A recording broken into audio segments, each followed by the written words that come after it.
تمت إقالة المدرب مارسيل كولر اللي عرف نجاح كبير مع الأهلي المصري. مارسيل كولر اللي تم تعويضه بريفيرو مدرب أورلاندو بايرتس. والبارح تم توديع ريفيرو في فريق أورلاندو بايرتس. كلفة ساعة ستاف الكل أقل برشا من المتوقع، أقل برشا مما كان يتقاضاه مارسيل كولر. سمير 1.5 مليون دولار. ريفيرو وكامل الطاقم اللي معاه هما 5 أفراد أخرين. 5 برك كان يخدم ب 13 صحيح 13 ولا قبل بخمس. ايه مدرب خسر نصف نهائي مع شكون؟ مع بيراميد. تاخذوا الاهلي المصري ومندراك. كان جا في تونس يقول لك خسر مع بيراميد. مدرب فاشل. مدرب فاشل خسر مع بيراميدز، هذيك الجمعيه خسر معاها وما وصلش للفينال. تاخذوا الاهلي المصري. شفت الناس كيفاش تفكر كيفاش تخمم. ما نعطيهم ومضات الوضعنا في تونس. شنو مدرب هذا مدرب شنو هو السي في نتاعو؟ قداش من تيتر هزتي؟ ما هكا باكي ولا صحيح هاكا خذاه خويا الاهلي المصري بالامكانيات الماليه الكبيره ياسر. وكولر كان ياخذ في الدوبل نتاعو 250 وصل لي 250 ياخذوا مدرب لانهم يعرفوا علاش قادمين. كما قبل خذاو نتاع المدرب نتاع جنوب افريقيا هذاك ونجح موسيماني نجح معاهم. خذاو كولر ونجح معاهم هز تيتروات. وتوا خذاو مدرب باش ينجح معاهم. تعرف علاش باش ينجح معاهم؟ لانه الباز موجود باكي، الفريق موجود، الإدارة موجودة، الإدارة الفنية موجودة، المدير الرياضي موجود، الدعم موجود، الجمهور موجود. يدخل المدرب يلقى ظروف متاع نجاح متاع تألق. وبالتالي في أورلاندو ما عرفش النجاح، ياخذوا الأهلي لأنه فما البروفيل توسموا فيه البروفيل اللي نجم ينجح مع الأهلي المصري. فما حاجة أخرى سمير فيما يخص لونتروتيان ممكن واللقاء مع إداريي فريق الأهلي المصري. قال لك انبهروا بالمدرب هذا ريفيرو، قال لك يعرف كل التفاصيل سي عبد الباقي على الأهلي المصري، على اللاعبين اللي تم إدراجهم في الفريق في العام الحالي جدد القدم. يعرف كل التفاصيل كل كبيرة وصغيرة، خلى مسؤولي الأهلي ينبهروا بالمدرب هذا. ينبهروا ما ثماش علاش حسب رأيي، لأنه هو منين يعرف هذايا؟ اولا لانه الاهلي هو الذي يبهر، فريق عالمي والناس كلها تعرفه. ثانيا لانه هو سنه كان كونسرني بالتشامبيونز ليج، اكيد كان عامل كرنش اسمه الاهلي المصري ويتبع في كل شيء بدقيق، لانه كان طامع فيها التشامبيونز ليج وعندها المؤهلات. اورلاندو باريس كانت تنجم توصل فينال وتهز هي التشامبيونز ليج. الور هو كان كونسرني بالتشامبيونز ليج. الور اعد مذكره تخص كل المنافسين اللي موجودين على الشامبيونز ليج، وخاصة المنافسين المهمين. درس جيدا. اي فوالا اكيد جدا. انا مش كون اما يقول لي يحكي لي على الاهلي عام 70 تفضل تو اقول لك تو يبهرني بالحق. ما يعرف ايش يعرف نتاع السنه اللي هو منافس ليها بوالا ليني فهمت. ما عنده بيع عام 90 ما تنفعوش في خدمه. لا تدعيم الكلام باكي. اي واحد من الجمهور التونسي مش انا ولا باكي ولا خالد خلينا نتبعوا. اي واحد من الجمهور التونسي يقول اعطيني الاهلي المصري تعطيك تفصيلا ليفيكتيف والملاعبيه وشكون يلعب وشكون ما يلعبش. الاهلي هو اللي يبهر لانه الاهلي فريق عالمي معروف.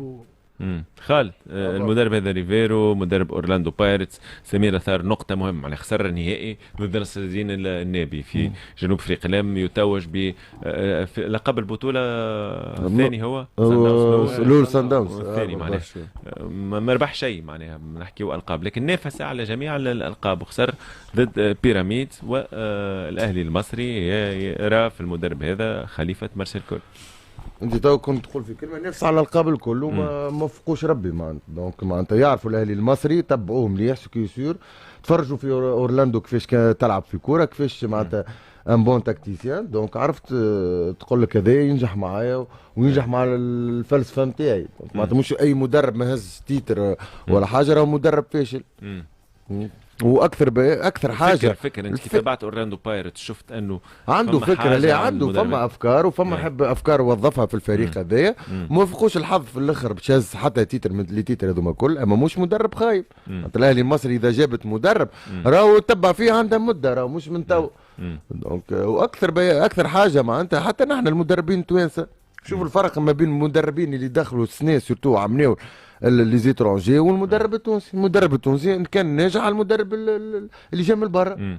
وشوف معناتها اللي خرجوا لبرا، خالد بن يحيى ناجح، معين ناجح، اقل منهم بوجلبان توا نبي اليعقوبي الكوكي، لا حتى الاسعد جرده، اليعقوبي الاسعد جرده حتى في البطوله التونسيه مطلوب ديما، ومير كنزاري شوف عمل تو مع الترجي الرياضي التونسي. دونك المدرب انك تعطيه كل الظروف كما قال السمير، الملائمه والملاعبيه خالصه ولي كونديسيون، ومش كيما الفيدراسيون تو كيما قال عبد الباقي متنحي محل هذا وتنحي هذا. دونك المدرب مش هو اللي يخدم، راهو المدرب هو اللي يقعد يتفرج من الفوق. فما لي زادجوان يخدموا محل هذا، يخدم في خدمه كبيره، لي كيني الطب معناتها هذوما اللي باش العوامل تاع النجاح نتاع المدرب.